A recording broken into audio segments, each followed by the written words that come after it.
What's up, my fellow reactors? This is Link's Reaction. I am Link, and today we're going over WandaVision Season 1 on all of its entirety, my theories that did happen and didn't happen, the epic, emotional, almost breakdown that I had in the last episode, and just maybe theories going forward. So, first up, theories that were proven false that I did. She didn't bring the X-Men. She didn't create them. She didn't cause things that were set to happen, like X-Men, which was sad.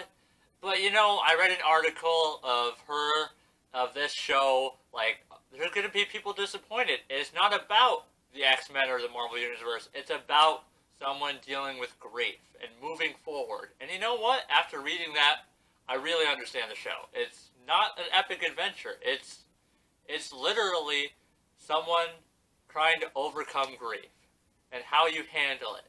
How you don't handle it so well, how you heal. And you know what? Honestly, I like the show better for it, to be completely honest. Also, some theories that were proven right. When Wanda is first introduced to the Loki scepter in episode 8, she gets a brief glimpse from the Mind Stone within of a silhouette in a yellow glow that kind of looks like Scarlet Witch in the comics. And I said maybe it's a future Wanda. And I was right. And I was so happy I was right. Let's not get carried away. I mean, her suit in the final sequence was amazing. It wasn't super bad. It wasn't like super campy like the classic version, because we all know we will never get the classic versions of the suits. I mean, except for Captain America, but honestly, that did not look good. It looked good for nostalgia reasons, but not in practicality. But her suit was a really nice homage to the classic, while also bringing it to the 21st century. And it was so damn good looking. I'm just going to say that. Another thing is, I knew Wiccan, Billy, and Tommy were going to... Wait, am I messing up the names?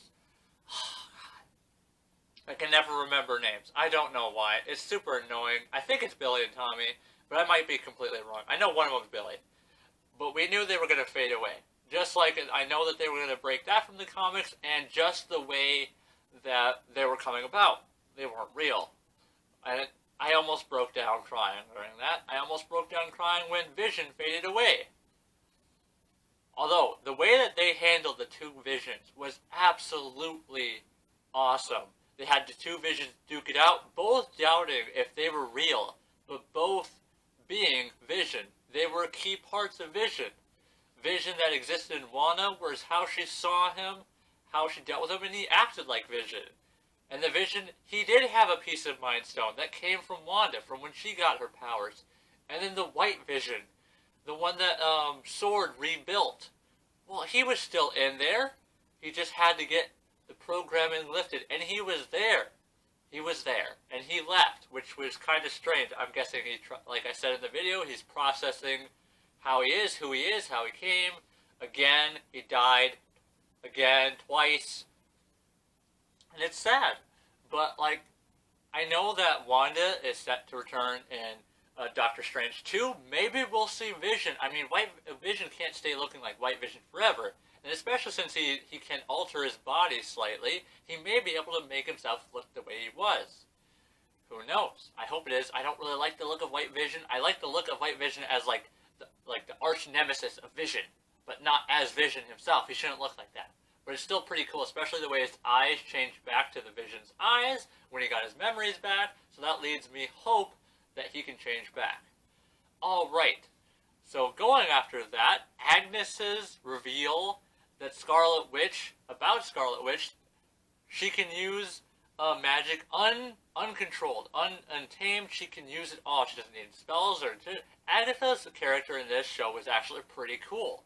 Especially since she pushed Wanda even further beyond. She made Wanda stronger. She made Wanda learn about herself, about her abilities, what she can do.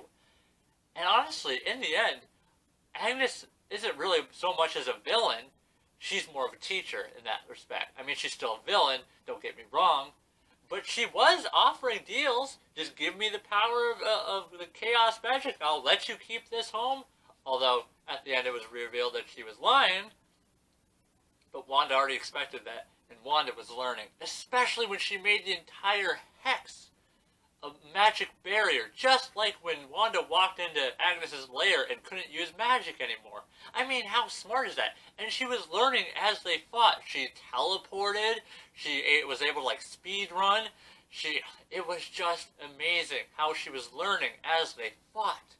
It was absolutely spectacular, and it was really impressive, especially when she tricked Agnes into draining her magic and then taking it all back. And one of my theories is that she gained some of the knowledge from Agnes, especially, spoilers, from the second or third cutscene? It was the second cutscene. Yeah, second cutscene. When she's at the cabin. I still think it looks like Edward Norton's cabin at the end of The Incredible Hulk when he's in British Columbia, but I'm not sure. She does astral projection, just like Doctor Strange. And she has you see one version of her outside the cabin, and it's having a cup of coffee. You go in, go to another room, and there's the Scarlet Witch suited up Wanda, hovering in the air, just like Doctor Strange does, and is looking through a book. And then the kicker. She hears her son's voices, crying out for help. And that gives us to the next theory, especially when it comes to Doctor Strange 2 with multiverse.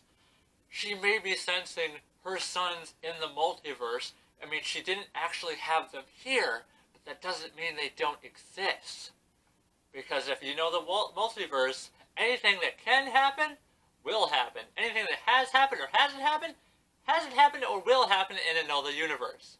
So she might be sensing them, especially with her powers growing.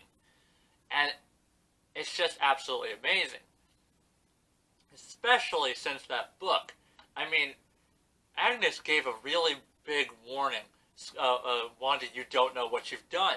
What has Wanda not know what she did? What is Agnes's fear? Especially since Wanda had the forethought to trap her in Westview, completely change her personality, or bury her original personality, and put the Agnes nosy neighbor persona on top. Just like Agnes said, you're gonna need me, and Wanda said, I'll know where to find you. What's the threat that Agnes is talking about? Is it Mephisto? Because Agnes in the comics has had dealings with Mephisto. So, I'm not sure. It's gonna be a pretty cool chance. I'm really looking forward to Wanda and Doctor Strange 2, especially with all the Doctor Strange 2 clips, especially the next Spider-Man 3. I mean, Doctor Strange is supposed to be in it. All the other Spider-Mans are supposed to be in it. It's going to open us up to the multiverse, and that's going to be absolutely amazing. I'm super excited for that, especially with all the teasers. I'm looking forward to that. But let's go tell Monica. Now, Monica Rambeau got her powers from the Hex, from going in and out of it too many times. Which is absolutely amazing that she got her powers there. But I was a little disappointed that we didn't see more of her powers. Now, at the end of it, on the second cutscene, spoilers again, if you haven't seen it, she gets visited by an FBI agent. But she's not an FBI agent. She's one of the shape-shifting aliens, not the Kree. Is it the Kree? No, not the Kree. No, it's not the Kree. Oh, why can I never remember alien? I can never remember names. Whatever. She comes and says, "Heard you've been grounded. I've got a message from a friend of yours, saying that we'd like to give you a job opportunity," or something like that. I can't remember the exact words. And she says, "Where?"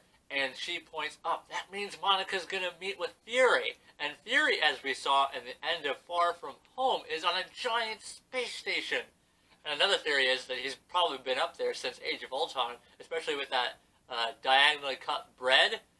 Because remember, when in Captain Marvel he says he couldn't eat it when it's like that, but in Age of Ultron he did.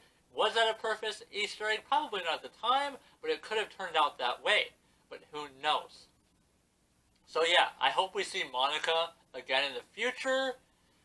Who knows, though? I'm really looking forward to it. Maybe she'll be part of the next Avengers I don't know. I mean, I know that they have a lot of announcements for more Marvel characters that are coming out. But yeah, that's basically all for this video. If you like my commentary or thoughts, theories, stuff like that, make sure to leave a like in the description down below. Subscribe if you're new. Share this video with your friends. I am currently doing Resident Alien, a reaction to Resident Alien, a reaction to The Flash. If I can get the first episode video edited correctly, because YouTube is just being a pain with that, and I understand. I'm also going to be starting up Falcon and Winter Soldier when that comes out. So if you want to see me react to that, make sure to subscribe and stay tuned, because I'm really looking forward to that as well. And I'll probably be doing not a reaction video to it, but probably a thoughts video and to Black Widow, because that is supposed to come out eventually, hopefully. And also, I will be doing a later this month thoughts on Snyder Cut, because I'm really looking forward to that. I know that's a DC thing, and some of you are Marvel fans, or some of you may never even see my channel. So, yeah, I'm really looking forward to the Snyder Cut. So I really want to see it. I didn't really like the Justice League movie that much. I mean, kind of liked it in the beginning, but then as more of I thought about it, it seemed like there was a lot of empty spaces. But, getting off tangent, that's all for this video. Have a nice day, and as always, my fellow reviewers, have a nice day, and peace out.